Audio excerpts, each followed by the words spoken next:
Hi everyone. तो आज हम पढ़ रहे हैं बैटरी वेस्ट मैनेजमेंट से। तो चलिए अपना लेक्चर की शुरुआत करते हैं। देखिए, अगर हम बात करें एनवायरमेंटल कंपनसेशन गाइडलाइंस की, तो ये एक्चुअली में बैटरी वेस्ट मैनेजमेंट के लिए है। जो बैटरी से वेस्ट जनरेट होता है उसके लिए। So it was issued by the central pollution control board under the battery waste management rules 2022, right? Okay. तो अब बात करते हैं एनवायरमेंटल कंपनसेशन के बारे में।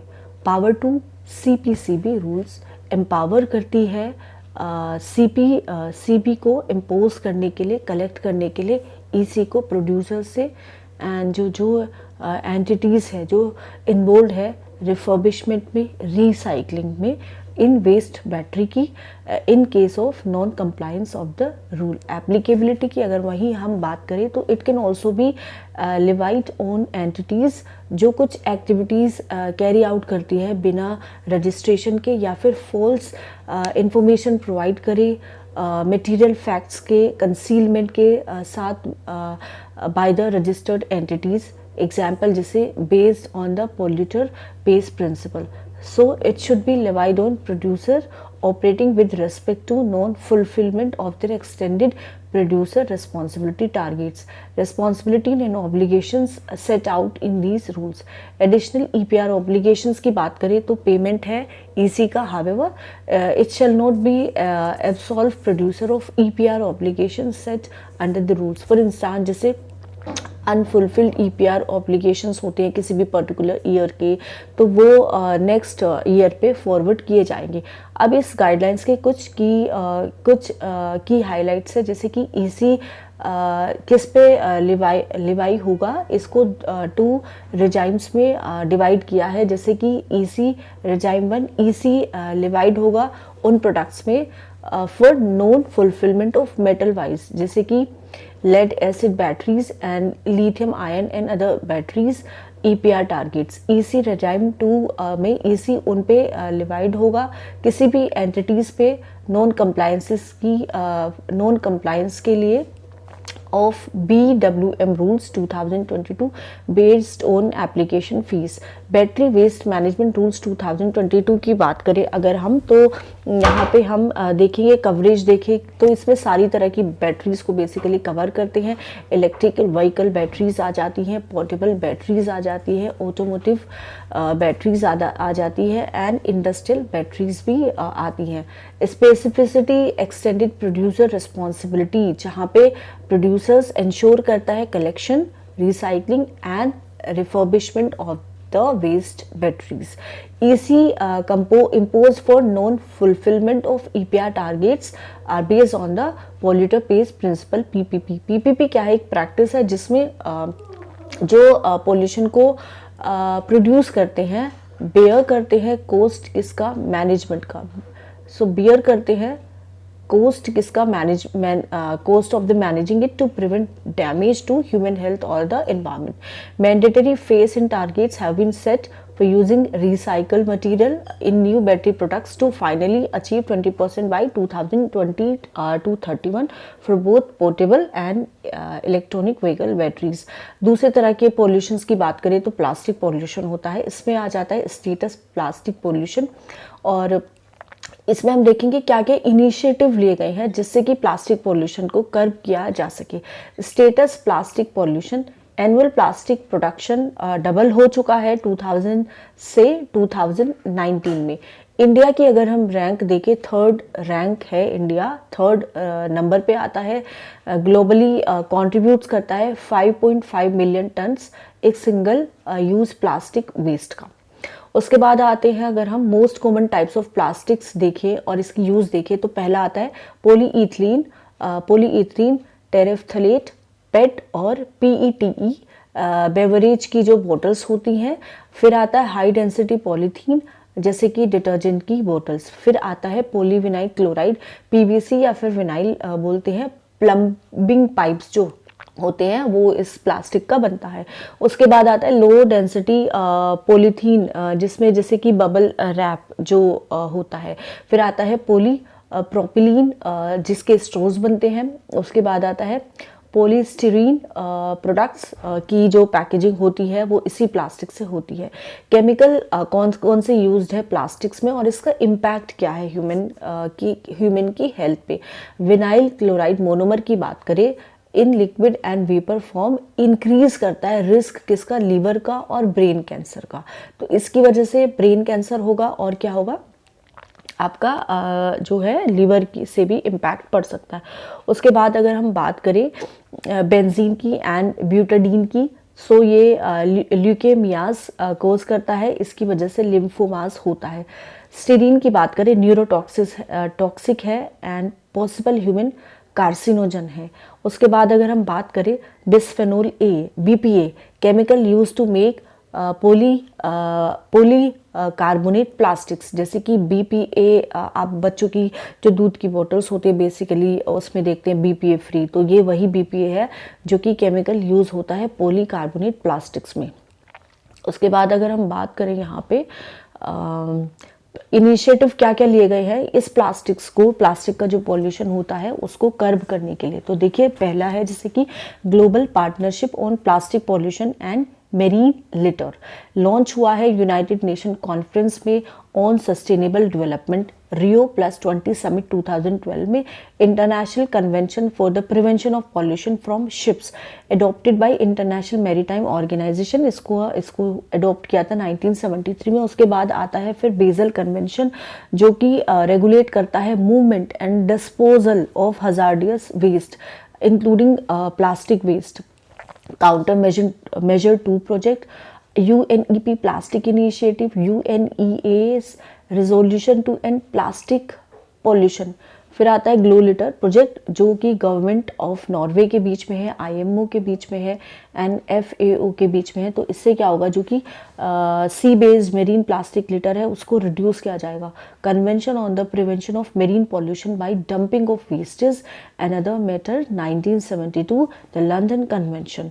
इंडिया ने क्या क्या इनिशिएटिव लिए है, तो इंडिया ने लिया है जैसे कि प्लास्टिक वेस्ट मैनेजमेंट रूल्स 2065 का जो कि नोटिफाइड हुआ है under environment protection act 1986।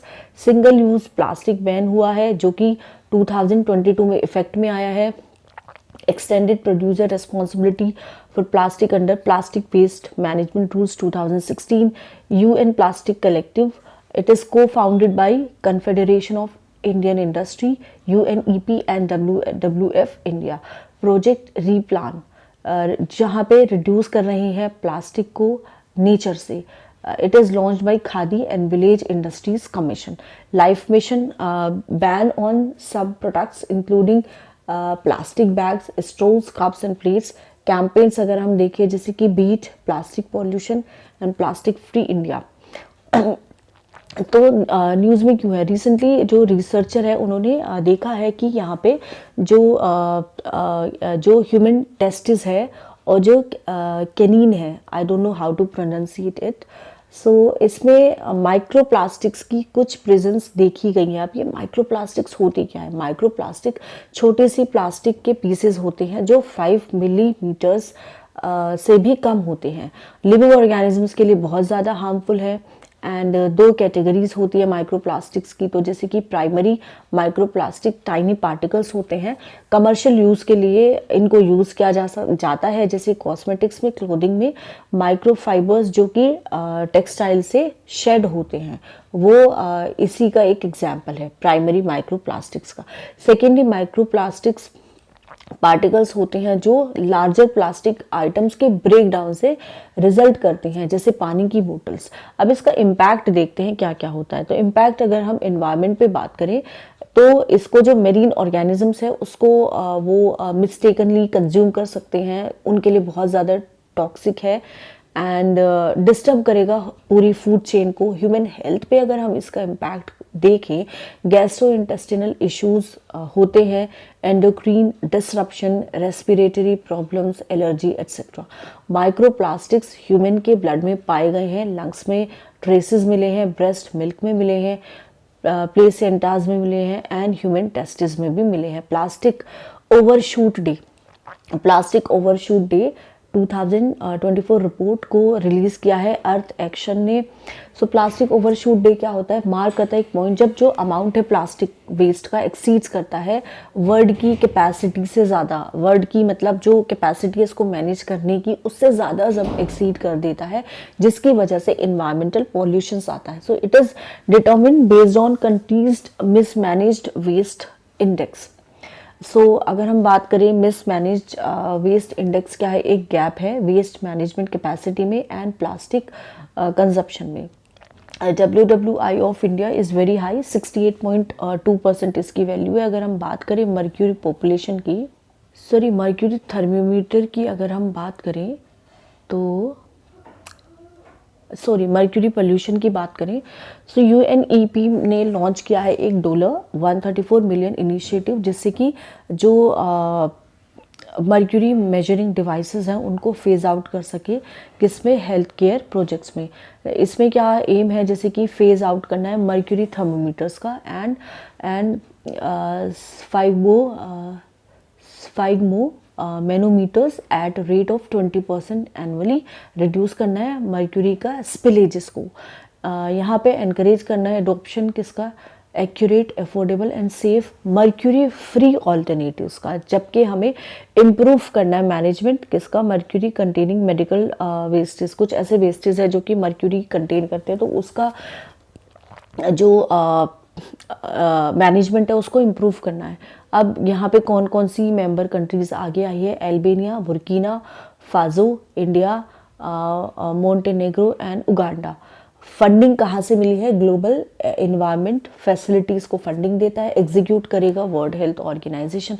Mercury क्या होता है, नेचुरली अकरिंग एलिमेंट्स है, एयर में पाया जाता है, वाटर में पाया जाता है एंड सॉइल में पाया जाता है। So it is the only matter जो लिक्विड स्टेट में पाया जाता है, रूम टेम्परेचर पे, परसिस्टेंट बायो एक्यूमुलेटिव है, टॉक्सिक पल्यूटेंट है। जितने भी ह्यूमन्स हैं are exposed to low level of mercury. बहुत सारी कंट्रीज़ है, इंटरनेशनल ऑर्गेनाइजेशन है, उन्होंने एस्टेब्लिश किया है रेफरेंस लेवल फॉर डेली या फिर वीकली मिथाइल मर्क्यूरी या फिर मर्क्यूरी इंटेक्स को that are estimated to be safe, मतलब कितना जो डेली इंटेक हम लेंगे मर्क्यूरी का या फिर वीकली वो सेफ होगा, या फिर without appreciable risk to health. Sources कहाँ से आती है मर्क्यूरी की, गोल्ड माइनिंग से आती है, coal based thermal power plant है, वोल्केनिक एमिशंस है।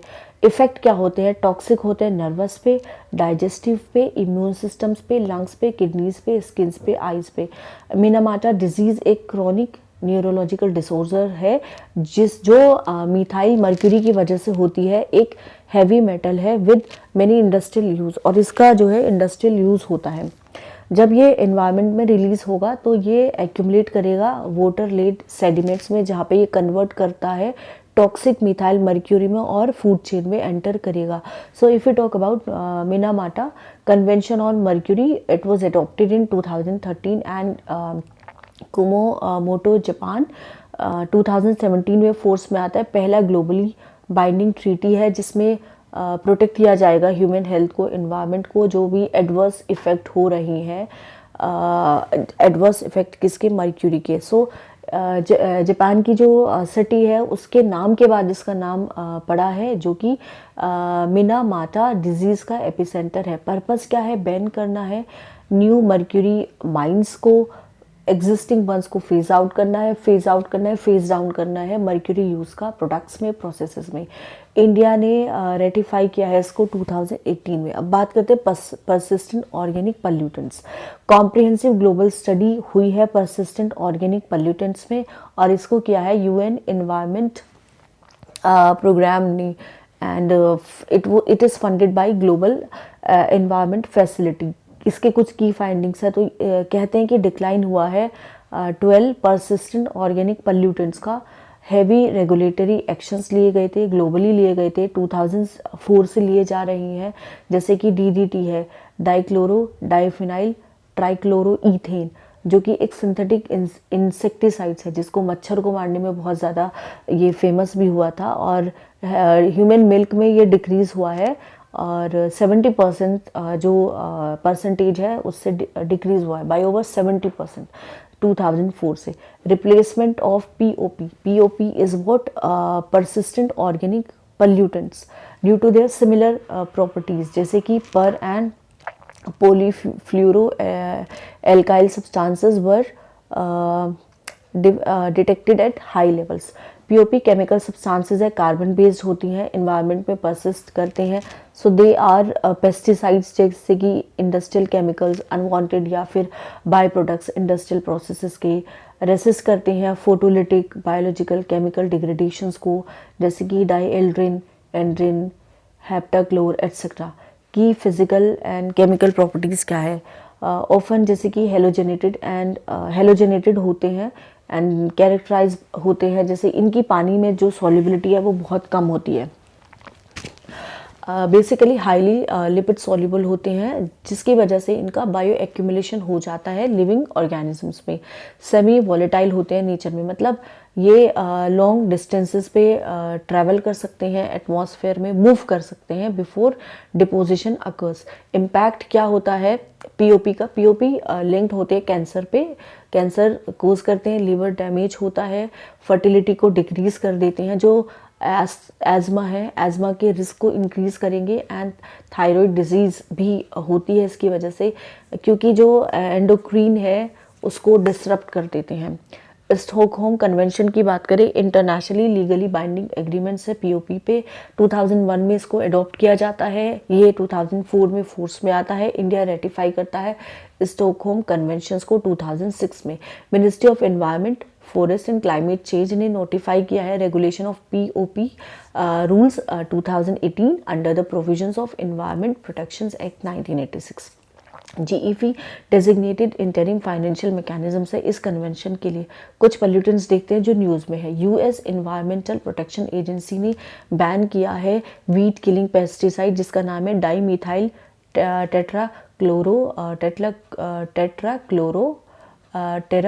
टेराफ्थलेट, जिसको डीसीपीए के नाम से भी जाना जाता है, या फिर डेक्थेल के नाम से भी। So what is DCPA? Crops में यूज़ होता है, जैसे कि broccoli, Brussels sprouts, cabbage and onions में।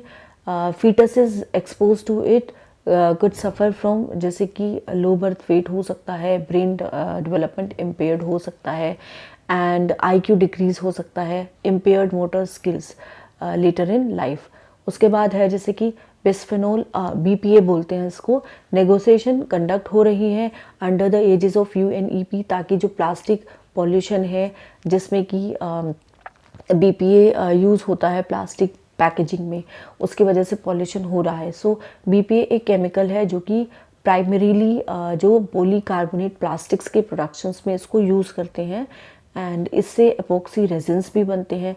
पॉलीकार्बोनेट प्लास्टिक्स ओपन यूज़ होते हैं कंटेनर्स में, जैसे स्टोर करते हैं फूड को, बेवरेजेस को। तो आपने देखा होगा कि कुछ कंटेनर्स होते हैं जिसमें कि फूड आता है पैकेज्ड फूड में, तो वही यूज़ होता है polycarbonate plastics. Epoxy resins use होते हैं कोट करने के लिए inside of the metal products, जैसे कि फूड कैंस, बोतल के जो टॉप्स होते हैं, कैप्स होती है बेसिकली, एट्सेट्रा। एक्सपोजर जो होगा इसको बीपीए को, इसके हेल्थ इफेक्ट्स हो सकते हैं ब्रेन पे, प्रोस्टेट ग्लैंड पे, फीटसेस के, इन्फेंट्स पे एंड चिल्ड्रंस के भी। So we should avoid using packaged foods. Per and fluoro alkyl substances, new research suggest करती है कि जो एक्सपोजर होता है per and polyfluoro alkyl substances को किडनी के फंक्शन को इम्पेयर कर सकता है। कैसे? डिस्ट्रप्शन करके गट्स माइक्रोबायोटा में। PFAS क्या होता है? Often dubbed forever chemicals, because ये जो केमिकल होते हैं परसिस्टेंट होते हैं एनवायरनमेंट में, ह्यूमन बॉडीज़ में, और बहुत ही स्लोली ब्रेक डाउन इनका होता है।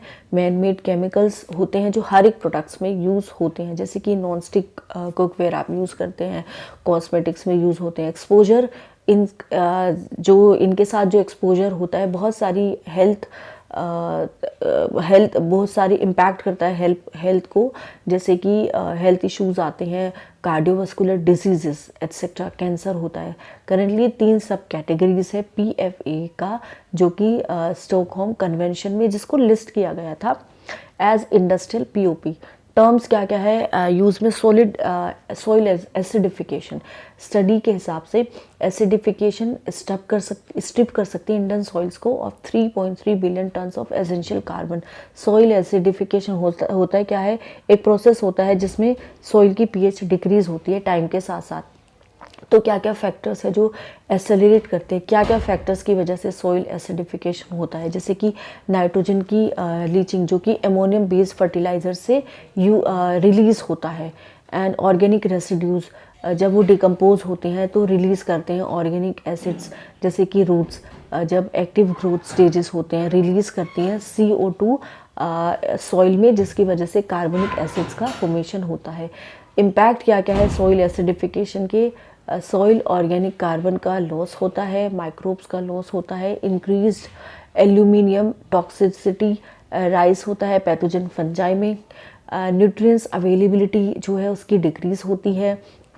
मैनेजिंग एसिड सॉइल, कैसे इसको मैनेज किया जा सकता है, लाइमिंग करके, इनकॉर्पोरेशन करो लाइम का, जिप्सम का, डोलमाइट का अपर कल्टिवेबल सॉइल की लेयर पे, इंडस्ट्रियल बायो प्रोडक्ट्स यूज़ करो जैसे कि press mud sugar cane industry से, basic slags from the iron and steel industries and flue dust from cement plants को यूज़ किया जा सकता है।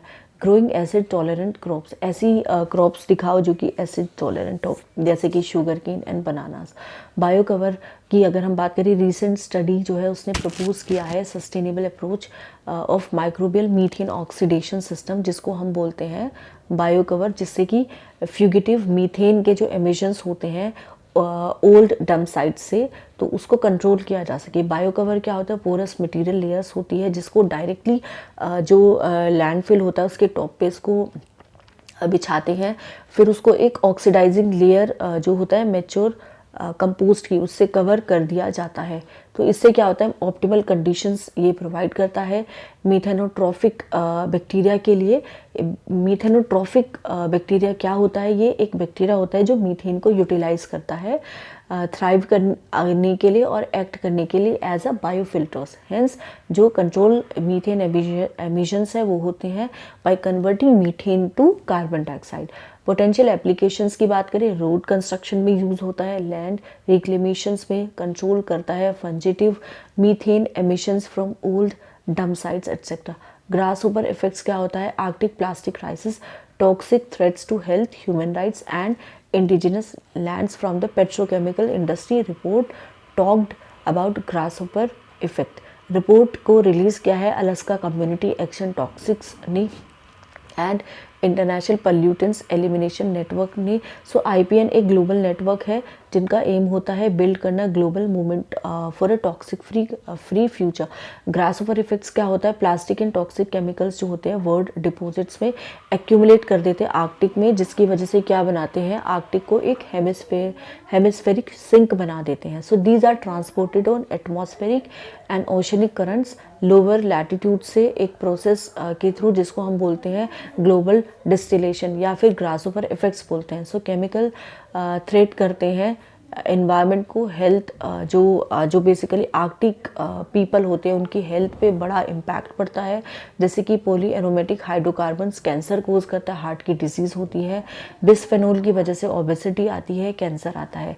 Now let's talk about aquatic deoxygenation and planetary boundaries. So recently expert called for recognition of aquatic deoxygenation as a new planetary boundary।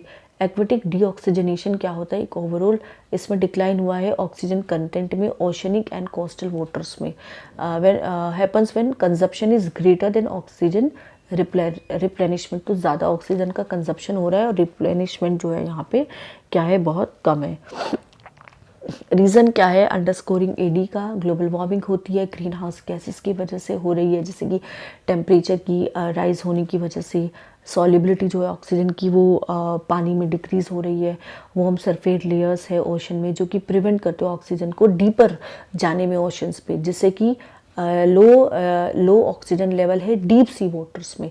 यूट्रोफिकेशंस होते हैं, nutrient over enrichment from anthropogenic sources agriculture, जिसकी वजह से algal blooms होते हैं और जो पानी का कंजप्शन होता है, जो बेसिकली कंजप्शन होता है ऑक्सीजन का, वो इंक्रीज हो जाता है।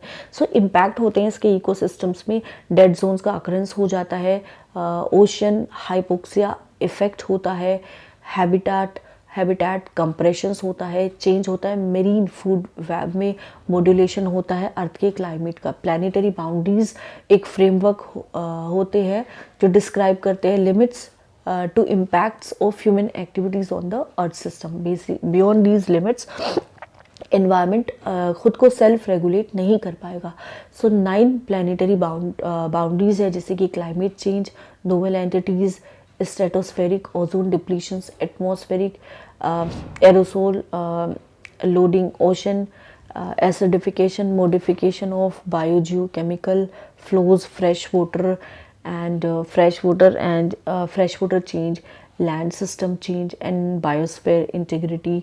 6 जो है 9 बाउंड्रीज का वो ट्रांसग्रेस हो चुकी है, except ocean acidification, stratospheric ozone depletion, atmospheric aerosol loading.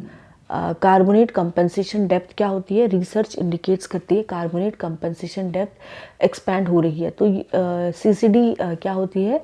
पानी की डेप्थ है जिसपे जो rate of supply of calcium carbonates from the surface is equal to the rate of dissolution. जितना कैल्शियम कार्बोनेट सप्लाई हो रहा है और डिसोल्यूशन भी इक्वल ही है। तो जो डीप ओशन होते हैं वहाँ पे कार्बोनेट पार्टिकल्स जो होते हैं बॉटम सेडिमेंट्स में वो सप्लाई होते हैं by the die of surface. Plankton जो सिक्रीट्स करते हैं कैल्शियम कार्बोनेट्स को, टेस्ट को या शेल्स को। सो जब ये शेल्स फॉल करते हैं एक सर्टेन वाटर डेप्थ के below,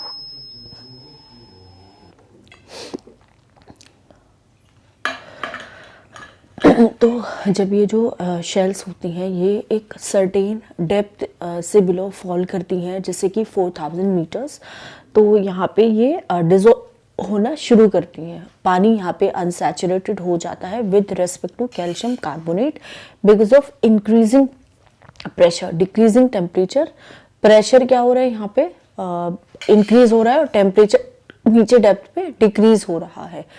okay, and increasing amount of dissolved carbon dioxide. तो यहाँ पे you can see that carbonate compensation depth CaCO3 का एक्यूमुलेशन यहाँ पे बता रहा है और ये CaCO3 का प्रोडक्शन कैल्शियम कार्बोनेट का।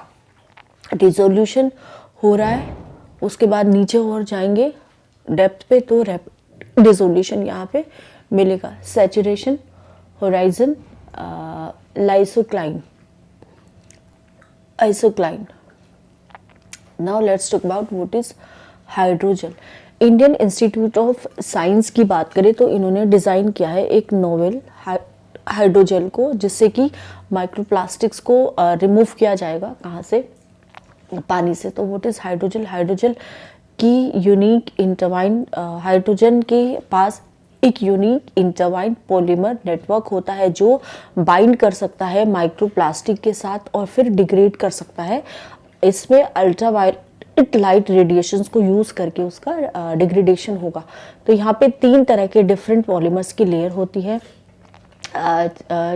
चाइटोसिन, पॉलीविनाइल अल्कोहल एंड पॉलीएनिलीन। एप्लीकेशंस की बात करें, हाइजीन प्रोडक्ट्स जैसे कि टूथपेस्ट में यूज़ होता है, मेडिकल एप्लीकेशंस है, कॉन्टैक्ट लेंसेज में यूज़ होता है, ड्रग डिलीवरी सिस्टम्स में, इंडस्ट्रियल ल्यूब्रिकेंट्स में, air conditioning. Bioplastic, some small holder farmers of Nagaland replace कर रहे प्लास्टिक्स को कंपोस्टेबल बायोप्लास्टिक बैग्स के साथ जो कि कसावा स्ट्रेच से बना हुआ है। सो what is bioplastics? Bio based polymers होते हैं, प्रोड्यूस होते हैं कहाँ से? रिन्यूएबल रिसोर्सेज से। इसमें आ जाते हैं जैसे carbohydrates, vegetable oils etcetera in the presence of micro organisms, degradable bye micro fungi, bacteria and yeast, leading to the production of CO2, water and biomass. alternative to plastic with similar physical properties to synthetic plastic and have a low carbon footprint. Steel slag की बात करें, guidelines for utilization and processing of steel slag in road constructions released by Central Road Research Institute. Steel slag क्या होता है? Solid waste है जो जब steel की मेकिंग होती है उस प्रोसेस में जनरेट होता है. It is composed of oxides of calcium, iron, silicon and magnesium. की एप्लीकेशंस अगर हम देखें तो जो रोड बेस का जो कोर्स मटेरियल है, जैसे कि steel slag road technology, blending materials होता है, पोर्टलैंड सीमेंट्स का, फर्टिलाइजर्स एंड सॉइल इम्प्रूवमेंट्स में यूज़ करते हैं. बेनिफिट्स क्या है? एसएसआरटी के टेक्निकल बेनिफिट होते हैं. ड्यूरेबिलिटी जो होती है रोड की उसको इम्प्रूव कर देता है. स्किड रेसिस्टेंस को भी कर देता है. इकोनॉमिकल है. Then बाइटुमिनस etcetera. एनवायरमेंटल की अगर हम बात करें तो यहाँ पे यूटिलाइजेशन होता है 19 million tons of steel slag waste का, which is generated annually, and reduction of carbon footprints in road construction. तो अगर हम देखें एरोबायोलॉजिकली एडवांसमेंट, तो इसमें क्या होता है, नई टेक्नोलॉजी ने इनेबल किया है real time bio aerosol monitoring को. तो एरोबायोलॉजी क्या होती है? स्टडी होती है मूवमेंट का और इम्पैक्ट का एयरबोर्न बायोलॉजिकल पार्टिकल्स का या फिर बायो एरोसोल्स का ह्यूमन पे, एनिमल पे और प्लांट की हेल्थ पे. इसमें क्या होता है, जैसे कि बायो एरोसोल्स में बैक्टीरिया आ जाते हैं, फंजल स्पोर्स आ जाते हैं, pollen grains, viruses etcetera. Bio aerosol reflex करते हैं चेंजेस बायोडाइवर्सिटी में. प्लांट का जो फ्लावरिंग पैटर्न है उसको रिफ्लेक्ट करते हैं, उसको बताते हैं डिस्ट्रीब्यूशन का, या फिर सेंसिटिव होते हैं to the climate shift. Gas flaring की बात करें तो global gas flaring tracker report release हुई है, वर्ल्ड बैंक ने इसको रिलीज़ की है. ग्लोबल गैस फ्लेयरिंग 2023 इंक्रीज़ हुई है by 7% from 2022, leading to a rise of 23 million tons of CO2 emissions. Major contributor की बात करें, Russia, Iran, Iraq, USA. Gas flaring क्या होती है? बर्निंग होती है नेचुरल गैस की, which is associated with oil extractions. ठीक है. रीज़न क्या होते हैं गैस फ्लेयरिंग के पीछे? जैसे कि सेफ्टी कंसर्न बहुत बड़ा रीजंस है. प्रेशर चेंज को मैनेज करना, economical, that is logistical issues transport करने में गैसेस को ऑयल फील्ड्स में allocated in remote and inaccessible places. उसके बाद आता है कि मेजर्स क्या क्या लिए गए हैं ताकि गैस फ्लेयरिंग को अवॉइड कर सके. Zero routine flaring by 2030 initiative जो कि वर्ल्ड बैंक ने लिया है. लाइट पोल्यूशंस की बात करें, night time light pollution is linked to increase Alzheimer risk. Excessive या फिर inappropriate use of outdoor artificial lights adversely affect करती है हमारी एबिलिटी ऑब्जर्व करने को, स्टार्स को, दूसरी सेलेस्टियल ऑब्जेक्ट्स को, human health and wild life के बिहेवियर को. तो स्टडी जो है, स्टडी नोटेड दैट जो हम नाइट टाइम में जो लाइट यूज़ करते हैं, तो night time light pollution disturb करता है नेचुरल सर्केडियन रिदम को और हैम्पर करता है हमारी स्लीप को, जिससे कि हम ज़्यादा ससेप्टिबल बनते हैं अल्जाइमर्स डिजीज़ के.